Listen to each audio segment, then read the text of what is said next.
So here's Picacho Peak and I-10, and there's a lot of dust out here. And you can see that most of it comes from here. Right now, the frontage road that I'm on was just a huge dust cloud, and the freeway was almost invisible.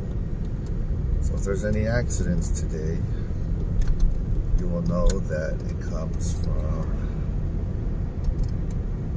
here I am about to drive into it. What's causing it all? Look at this. I don't know if look at it's capturing it, but it's way up into the sky. It's invisible, the road is invisible. It's a tractor. Tractor. Here I go into the dust. Invisible. 100% invisible.